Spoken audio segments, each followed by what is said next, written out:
에는 새 것이 없나니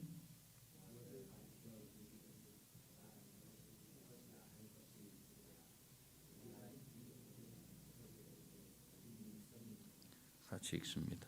이전 세대들이 기억됨이 없으니 장래 세대도 그 세대들과 함께 기억됨이 없으리라. 아멘. 하나님은 동물을 본능에 따라서 살도록 지으셨습니다. 그래서 동물들은 배고프면 참지 않습니다. 기다리지 않고 자기 먹을 것을 찾습니다. 그렇게 찾다가 못 찾으면 이제 눈이 빨갛게 된다든지, 그래서 주변에 있는 건 그 무엇이라도 잡아먹을 기세로 덤벼듭니다. 본능에 의해서 움직이기 때문에 그렇습니다. 또 주변의 위협으로부터 새끼들을 보호하려고 싸움을 하기도 합니다. 목숨을 겁니다. 그런데 왜 사는가? 우리가 살아서 뭐 하는가를 알기 위해 머리 싸매고 드러누워 끙끙 앓는 동물들은 없습니다. 왜 그렇습니까? 그들에게는 삶의 의미와 목적을 생각할 이성을 주시지 않았기 때문에 그렇습니다. 하나님께서 지으신 본능을 따라 충실히 살도록 지으셨기 때문에 그래. 물론 사람들 중에도 왜 사는가 생각하지 않는 사람들이 있습니다. 삶의 의미가 어디 있는가 생각하지 않는 사람들도 있습니다. 인간에게는 이성을 주셨습니다. 하나님을 떠난 인간들은 모두 이성을 통해서 사고하고 판단하고 길을 선택하며 살아갑니다. 이성이 발달된 사람도 있고 그렇지 못한 사람도 있습니다. 다양한 사건들을 만나고 다양한 추리들을 통해서 어떤 결론에 도달하는 훈련이 많이 된 사람은 이성이 발달되어 있습니다. 그리고 이성적 판단을 하는 데 익숙해 있습니다. 그러나 이성이 있음에도 불구하고 본능에 충실한 삶을 살아가는 사람들도 있습니다. 또 주변의 환경의 영향들 때문에 그저 그냥 본능에 충실해 살아가는 사람들도 있습니다. 이성적인 인간은 동물과 달리 이런 생각을 하는 겁니다. 인간은 왜 사는가? 어떤 삶이 행복한 삶인가? 어떤 삶이 값진 삶인가? 이걸 끊임없이 생각하고 그 질문에 답을 하고 살아온 시간이 인간의 역사다, 이렇게 말할 수 있어요. 그런데 시대가 어려워지면 그런 생각하지 않아요. 그냥 동물적인 본능에 따라서 살아가는 것처럼 그냥 하루 그렇게 살아갑니다. 근데 그것이 하나님이 지으신 것과는 배치되는 그런 삶이 된다는 걸 우리는 생각을 해야 됩니다. 근데 여기서 우리가 생각해 봐야 할 게 있어요. 왜 인간은 끊임없이 왜 사는가? 인간은 무엇을 위해서 존재하는가? 그 질문을 왜 하냐는 거예요. 궁금하니까 질문하겠죠? 그 왜 궁금해요, 그게? 인생이 아무것도 아닌 것 같기 때문에 그래요. 열심히 사는데 동물과 다를 바가 크게 없는 것 같아요. 땀 흘리고 수고하고 살다가 우리 주변에 보면 다 어디로 가요? 흙으로 돌아가요. 얼마나 인생이 남아있는지 몰라요. 그런데 이 수고와 고생을 얼마나 더 해야 될까? 각자에게 허락하신 시간이 있죠. 그때까지만 하는 거예요. 인생이 도대체 뭐지? 이런 생각을 하게 되는 사람이 궁금한 거예요. 왜 사는 거지 도대체?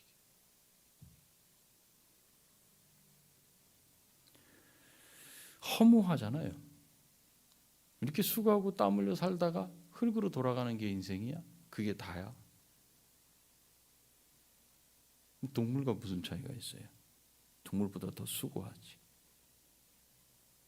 편한 게 없잖아요. 평안이 없어. 수고하고 땀 흘리고 늙고 병들고 고통스러워. 그래서 이 허무한 마음이 너무 깊으니까 인생은 그 속에서 왜 사는가? 인간은 왜 존재하는가? 삶의 의미가 뭔가를 간절히 찾게 되는 거예요. 이렇게 삶의 의미를 간절히 찾는 사람에게 답을 주는 교과서가 바로 전도서예요. 그래서 삶의 의미를 찾는 사람들에게 이 전도서가 주는 답이 뭔가? 헛되고 헛되며 헛되고 헛되니 모든 것이 헛되도다. 5번이나 입깁니다. 인생이 뭐냐? 입김과 같다. 호흡과 같은 것이다. 숨과 같은 것이다.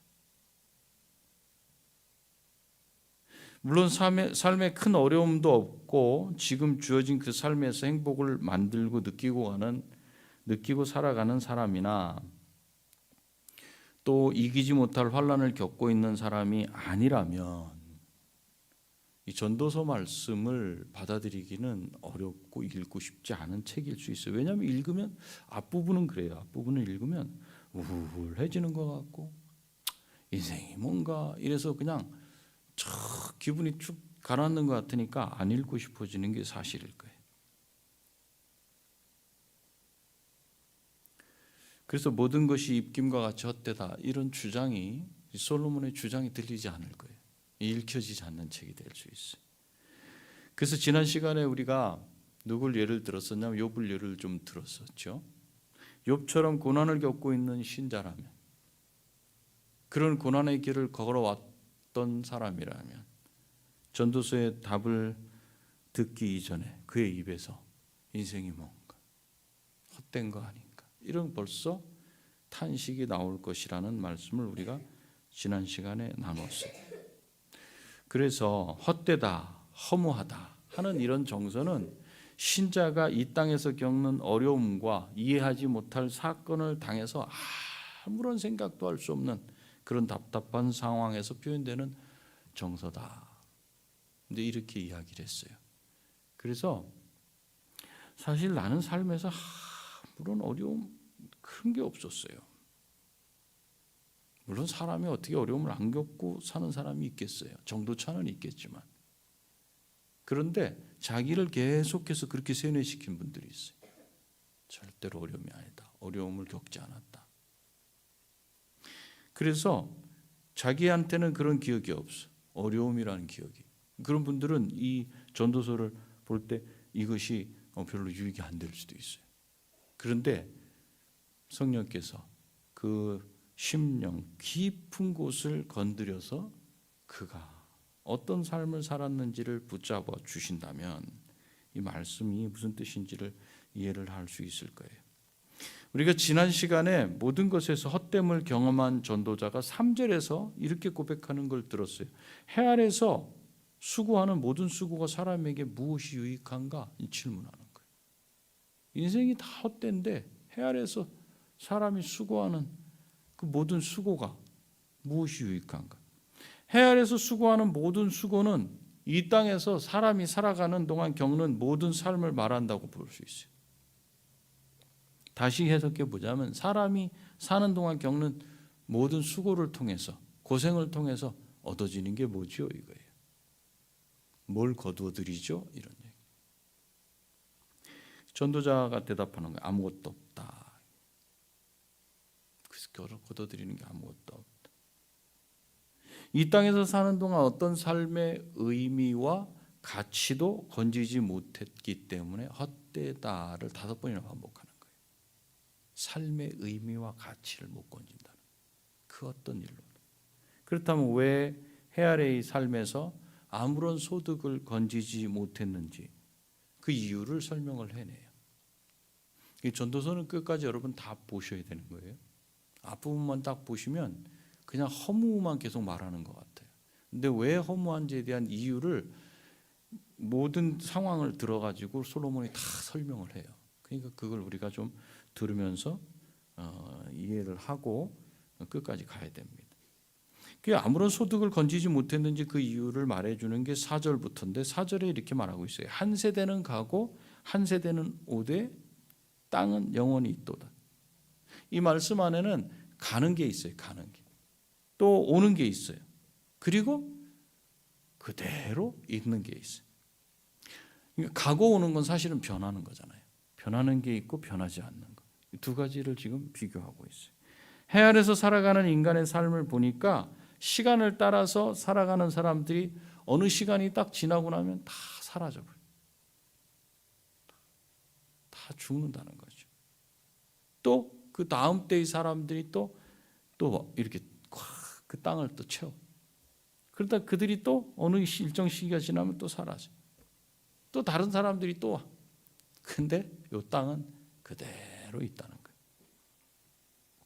시간이 흘러가고 그 땅을 다스리는, 그리고 그 땅에서 사는 거주민들이 있다가 없다, 있다 없다 하는데 땅은 그대로 있더라. 이번에는 땅과 좀 멀리 떨어져 있는 하늘의 태양을 보자는 거예요. 5절에서 해는 뜨고 해는 지되, 변화라는 거죠. 뜨고 지는데 그 떴던 곳으로 빨리 돌아가고, 해는 아침에 동편에서 뜨고 저녁에는 쏜살같이 그 떴던 곳으로 돌아가 서편으로 치고, 다시 아침에는 또 어느샌가 동쪽에서 다시 떠오른다고 말해요. 태양은 아침에 떠올라 가지고 온 세상을 비추면서 그 위엄을 자랑해요. 그래서 태양을 섬기기도 하지 않습니까? 그렇게 자랑하는데 저녁이 되면 있던 곳으로 주저하지 않고 딱 찌그러들어 버려요. 그 온 세상을 비추는 참 대단한 태양도 일정한 패턴으로 움직이고 거기에서 벗어나지 못하고 있다는 것을 발견하는 거예요. 이제 땅과 태양을 말하는 이 솔로몬이 이번에는 땅과 연결되어 있는 그 공중의 바람에 관해 이야기해요. 바람은 남으로 불다가 북으로 돌아가며 이리 돌며 저리 돌아 바람은 그 불던 곳으로 돌아가고, 바람의 움직임을 살펴보니까 이쪽에서 불다가 저쪽으로 불고 저쪽에서 불다가 이쪽으로 불어오다가 또 어디론가 사라져 버리는 것 같아서 그 움직임을 알기가 어려워요. 바람은 잡을 수도 없고 어디서 와서 어디로 가는지 알 수 없는 것 같이 참 바람이 불면 무섭지 않습니까? 그 자기 힘을 자랑하면서 불었지만 뭐 아무것도 한 것도 없이 자기 자리로 돌아가고 또 불고 또 돌아가기를 반복할 뿐이더라는 거죠. 이번에는 땅 표면에 흐르고 있는 강물을 봅니다. 모든 강물은 다 바다로 흐르되 바다를 채우지 못하며 강물은 어느 곳으로 흐르든지 그리로 연하여 흐르느니라. 모든 강물이 바다로 흘러가도 바다가 어떻다는 거예요? 넘치지 않아요. 강물은 나온 곳으로 되돌아가서 거기에서 다시 흘러내린다. 물은 높은 데서 낮은 쪽을 향해 흐르다가 막히면 어떻게 해요? 길이 열리는 대로 갑니다. 또 막히면 어떻게 해요? 그 막은 걸 돌아서라도 갑니다. 또 막으면 어떻게 해요?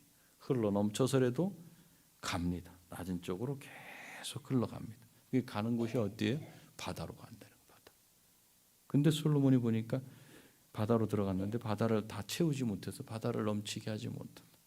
그 대단한 기세가 있는 강물과 물살과 같고 막힐 수 없이 그냥 막 뚫고 가는 그런 물이 바다로 흘러가는데 넘치게 하지 못해. 뭔가를 할 것 같았는데 보니까 바다로 들어가서는 그냥 쏙 들어가.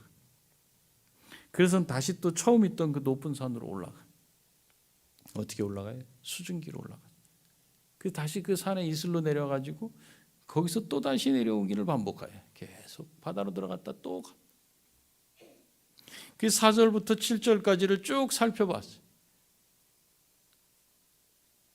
땅을 살펴봤죠. 태양을 살펴봤죠. 바람을 살펴보고 물을 살펴봤어요. 여기까지를 쭉 살펴보고는 이제 결론을 지어서 말해요. 그게 8절이에요. 8절, 9절. 모든 만물이 피곤하다는 것을 사람이 말로 다 할 수는 없나니 눈은 보아도 족함이 없고 귀는 들어도 가득 차지 아니하도다. 이미 있던 것이 후에 다시 있겠고 이미 한 일을 후에 다시 할지라. 만물이 하는 일을 보았더니 대표적으로 태양, 바람, 땅, 물 이것을 대표로 들어서 만물이 하는 일을 봤더니 무슨 일을 하는가? 그 무의미한 일을 반복하는 것이었어요. 모든 만물이 반복적인 일을 하고 있기 때문에 보는 사람 입장에서는 되게 피곤해 보이는 거예요. 여러분 생각해 보셨어요? 야, 피곤하겠다 이런 생각을 해봤어요? 그런 생각하지 못하고 그냥 살아가지고 바쁘죠. 그죠? 근데 솔로몬이 한번 살펴봤더니 태양, 바람, 공기의 순환, 물 같은 게 계속 반복되더라는 거예요. 우리 눈은 어때요? 수없이 많은 것을 보고 아름다운 걸 보지만 만족이 없어요. 또 보고 싶어해. 필요할 뿐이라는 거예요. 아무리 아름다운 소리를 듣는다 해도 어때요? 또 더 아름다운 소리를 듣고 싶어요. 왜 텔레비전 방송에 더 나은 가수, 더 나은 가수를 계속 뽑아내? 계속 더를 원해. 만족이 없어요, 우리 귀는. 눈도 마찬가지. 그걸 지금 솔로몬이 말하고 있어요. 그 이유가 뭔가?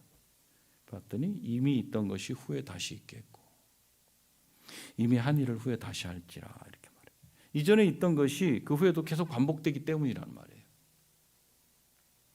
부지런히 움직이고 끊임없이 변하는 그 속에서 이전에 있었던 그 패턴이 반복되고 있다라는 걸 이 솔로몬이 말하고 있어요. 같은 것이 또 일어나는 것은 변화가 없다는 뜻이죠. 같은 일이 또 일어난다? 그럼 변화가 없다는 거예요. 같은 것이 분주하게 반복되고 있을 뿐 변화가 없는 것이 전도자가 발견하는 원리예요. 세상이 돌아가는 원리. 그래서 전도자는 해 아래는 새 것이 없다, 이렇게 말해요. 그리고 10절에 무엇을 가리켜 이르기를 보라, 이것이 새 것이라 할 것이 있으랴라고 결론을 내려요. 이 사람들이 사는 걸 본다면 이 땅 역사 속에 수없이 많은 세대가 오고 가는데 땅은 그대로고 해는 동에서 서로 향해 달려가는데 정확하게 동에서 다시 또 떠오르고, 이것이 수천 년 동안 계속 반복되는. 그리고 바람이 아무리 강하고 정신없이 분다고 해도 바람이 처음 분 곳으로 다시 돌아가고, 모든 물이 바다로 흘러들어갔지만 넘치게 하지는 못하고 다시 또 그 물이 시작된 거기로 또 가가지고 거기서부터 또 시작되고, 이 일이 반복되는 것처럼 만물이 움직이고 변화하는 것에는 어떤 질서가 있고 벗어나지 못하는 한계가 있다는 것을 지금 말하고 있어요. 대단한 것 같지만 그 만물이 움직이고 하는 데는 어떤 질서가 있고 딱 묶여가지고 그것을 벗어나지 못하는 그런 게 있다. 이런 원리로 보니까 해 아래는 새 것이 없다라는 말을 하게 되는 거예요. 그래서 무엇을 가리켜 이르기를 보라, 이것이 새 것이라 할 것이 있으랴, 우리가 있기 오래전 세대들에도 이미 있었느니라. 그래서 이전 세대들이 기억됨이 없으니 장래 세대도 그 후 세대들과 함께 기억됨이 없으리라. 이 세상에 존재하는 것 중에 완전히 새로운 것은 없다는 그런 말이죠. 어떤 사람도 이게 새 것이다 이렇게 말할 수 있고, 또 이전에 없었던 것이다 이렇게 할 수 있는 것은 없다는 말이에요. 비록 인간이 뭔가를 계획하고 새로운 일들을 만들어내는 것 같지만 사실은 오래전 세대에 이미 있었던 일이다라는 말이죠. 근데 새롭게 느끼는 것은 그 사람이 이전 세대의 일을 기억하지 못하기 때문에 전에 없었던 새로운 일처럼 착각하는 것이다, 이런 말을 하고 있어요. 이것처럼 세대 간에 연결되는 것이 없이 자기가 태어난 세대에 보는 그것을 새롭게 여기면서 살다가 시간과 함께 흘러서 땅에 묻히고 마는 것이 해 아래 살아가는 인생이다, 이렇게 전도자는 말하고 있어요. 이 최첨단의 시대에 살고 있는 여러분 중에는 이 말에 반대하는 분도 있을 수 있어요. 왜 새 것이 없습니까? 레이더에 잡히지도 않는 스태츠기도 있고, 비행기, 또 심해 잠수정, 전기로 가는 모든 탈 것들, 뭐 무인 커피점, 이런 게 어디 전에 있었습니까? 자율주행, 그게 과거 언제 있었던 일입니까? 이렇게 질문하는 사람도 있을 거예요. 이 전도서가 말하는 것은 그 시대에 나타나는 새로운 변화가 전혀 있을 수 없다, 그걸 말하는 건 아니에요. 만물이 쉬지 않고 돌아가고 있는 것이 보기에 피곤할 정도라고 이렇게 말하고 있어요. 결국은 뭔가가 변화라는 건 이루어지고 있다는 거죠. 그렇다고 그 변화가 생긴 것이 완전히 이 세상에 없던 것을 통해서 생기는 건 아니에요. 이 세상에 있는 것을 통해서 그런 것들이 만들어지는 거죠. 그런데 이런 변화에도 불구하고 해 아래에서는 근본적으로 변화되지 않는 것들이 있다는 걸 지금 말하고 있는 거예요. 겉으로 우리 눈에 뭔가 이거 새 것이야 저거 새 것이야 그게 아니라 우리한테 근본적으로 변화되지 않는 것, 근본적인 것들이 변하지 않기 때문에 해 아래에 새로운 것이 없다 이렇게 말하고 있는 거예요. 하루가 다르게 변화하는 우리 주변에서 일어나는 그런 변화들이 우리 삶을 근본적으로 바꿔놓지 못하기 때문에 새롭지 않다 이걸 말하고 있어요. 우리 삶을 어떻게 바꿔놓냐는 거예요. 우리 삶의 진정한 의미와 가치가 무엇인지를 알게 해주냐는 거예요. 새로운 그것이. 그런 면에서 해 아래 새 것이 없다 이렇게 말하는 거예요. 우리 삶의 가치와 의미를 부여하지 못한다. 그렇다면 해 아래 새 것이 없다는 것이 왜 사람에게 허무감을 주는 것일까?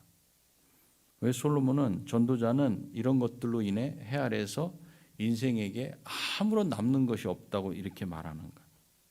태양과 바람과 물은 끊임없이 움직이고 변화하는데도 불구하고 근본적으로 새로운 것이 없다는 말이 무슨 말씀인가? 아무리 열심히 움직이고 변화를 일으킨다 해도 근본적인 변화는 불가능하다는 거예요. 인간에게 있어서의 근본적인 변화는 불가능하다는 거예요.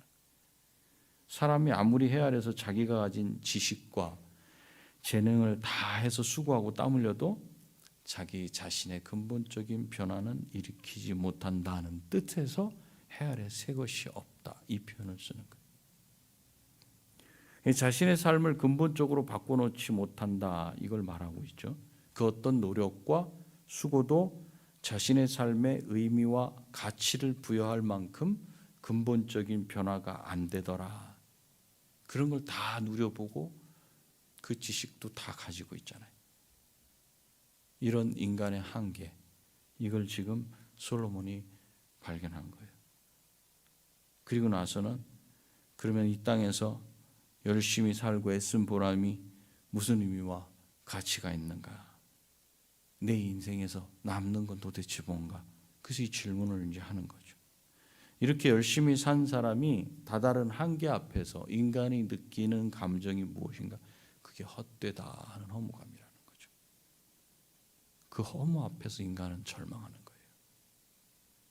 우리가 인생의 목표를 세우고 이거를 해야 되겠다 저걸 해야 되겠다 그래서 그것만 바라보고 쭉 살아온 사람이 그 마지막에 그가 질문하는 질문은 그거예요. 다 이루었다 그게 아니에요. 내가 무엇을 위해서 이것을 했지? 곧 죽음을 앞두고 보면 그 이룬 것이 무슨 의미가 있지? 인생이 이것이란 말인가? 이럴 때 허무감이 들어오죠. 허무감. 내가 아무리 애쓰고 수고한다 해도 근본적인 변화 그것을 만들어내지 못한다면 우리 삶 자체를 그 자체가 헛되다 그렇게 판단하게 되는 게 아닌가. 세상 사람들이 하는 말들 중에 나는 왜 되는 일이 없을까? 왜 내가 하는 일마다 안 되냐? 이런 말을. 사람이 자신의 힘과 노력으로 자신의 인생을 바꿀 수 없다는 것을 반증하는 거예요. 그렇게 된다면 거기서 인생이 무슨 의미가 있는가 질문하면서 삶의 가치, 삶의 의미를 잃어버리게 된다는 거죠. 그래서 지금 이 전도자 솔로몬이 인생이 헛되다라고 하는 건 바로 그런 배경에서 나오는 거예요. 전도서의 결론이 인생의 무의미 또 허물을 말하는 것이 아니다. 처음부터 말씀을 드렸어요. 그래서 이 말씀을 읽을 때 그냥 우울로 들어가면 안 된다 그랬어요. 여기 해 아래에는 이라는 이 말은 반대로 해 위에는 이라는 말로 바꿔서 생각할 수 있어요. 해 아래에서라는 말은 무슨 뜻이냐면 하나님이 없는 삶을 말해요. 하나님 없이 사는 삶이 어떤 삶인가라는 걸 말해요. 그래서 우리 인생의 의미는 해 아래에서는 찾을 수 없다는 걸 말해주고 있어요. 우리는 우리 스스로를 변화시키지 못합니다. 우리 인생을 우리가 변화시킬 수 없고 우리의 환경이 내 인생을 변화시키지 못하고 책임지지 못한다는 사실 앞에 우리는 절망하게 되는 거예요. 이런 인생의 절망이 경험되고 고백되어야 우리는 그때 무릎을 꿇어요. 누구 앞에 무릎을 꿇습니까? 그리스도 예수 앞에 무릎을 꿇는 거예요. 그때 이런 인생의 절망이 경험될 때 그리스도 앞에 무릎 꿇고 그때 우리 인생의 참된 변화가 일어나기 시작해요. 그래서 그때 내 인생의 의미가 뭔지, 삶의 목적이 뭔지를 발견하게 돼요. 5 남편을 두었던 사마리아 여인은 해 아래에서는 만족이 없었어요. 예수님을 만나지 않았으면 6 남편, 7 남편째 갔을 수도 있어요. 예수님을 만나고 나서, 그리스도를 만나고 나서 그 인생의 참 의미와 가치, 그것을 거기서 찾을 수 있었어요. 그렇지만 믿음 안에 있는 신자라 할지라도 감당하기 어려운 시험에 들어가고 환난을 겪으면서 주변에 어떤 사람도 도움이 안 되고 그 어떤 노력도 소용이 없게 되고 문제는 해결이 안 된 채 점점 더 깊은 어둠 속으로 들어가게 될 때, 그때 신자라 할지라도 좌절하게 되는 건 당연합니다. 그리고 무력감을 느끼게 되는데 그때 찾아오는 손님이 바로 무엇인가? 허무함이에요. 허무함. 하나님을 굳게 믿고 있지만 시험에 깊이 들어가게 되고 하나님을 신뢰하는 마음이 무너지게 되면 그때부터는 내가 할 수 있는 게 아무것도 없다는 그 절망감에 사로잡히고 허무라는, 자기가 원래 원하지 않았던 그런 손님을 맞이하게 되는 겁니다. 지금 전도자는 바로 이런 허무감을 말하고 있어요.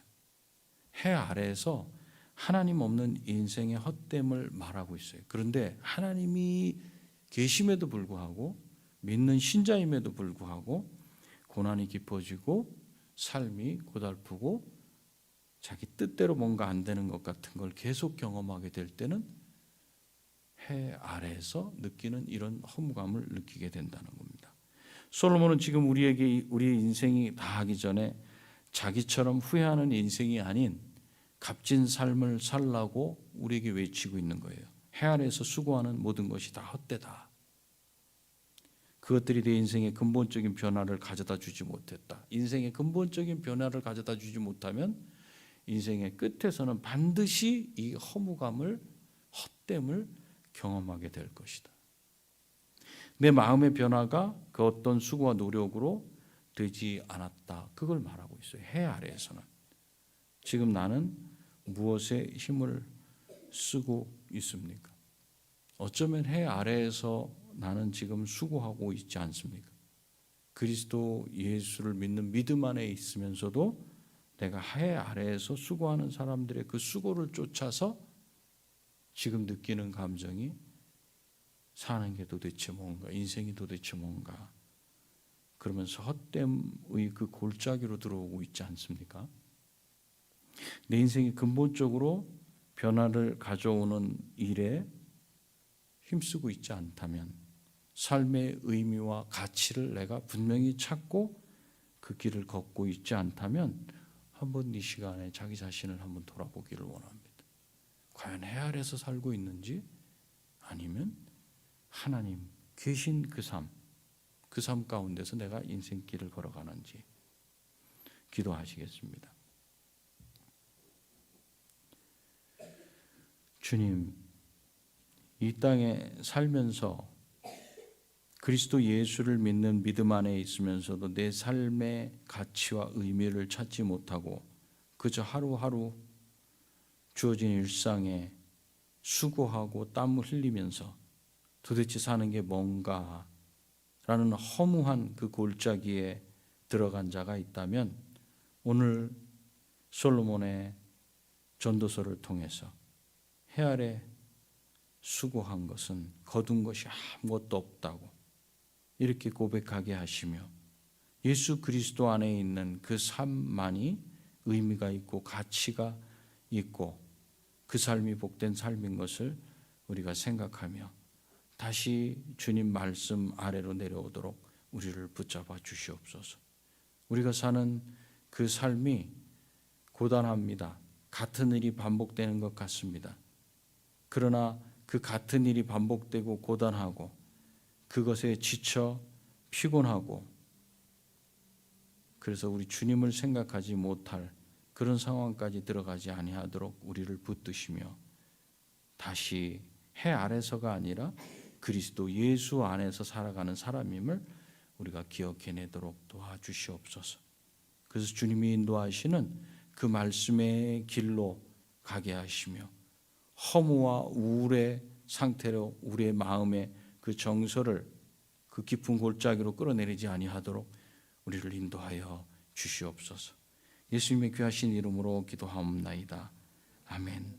하늘에 계신 우리 아버지여, 이름이 거룩히 여김을 받으시오며 나라가 임하시오며 뜻이 하늘에서 이루어진 것 같이 땅에서도 이루어지이다. 오늘 우리에게 일용할 양식을 주시옵고 우리가 우리에게 죄 지은 자를 사하여 준 것 같이 우리 죄를 사하여 주시옵고 우리를 시험에 들게 하지 마시옵고 다만 악에서 구하시옵소서. 나라와 권세와 영광이 아버지께 영원히 있사옵나이다. 아멘.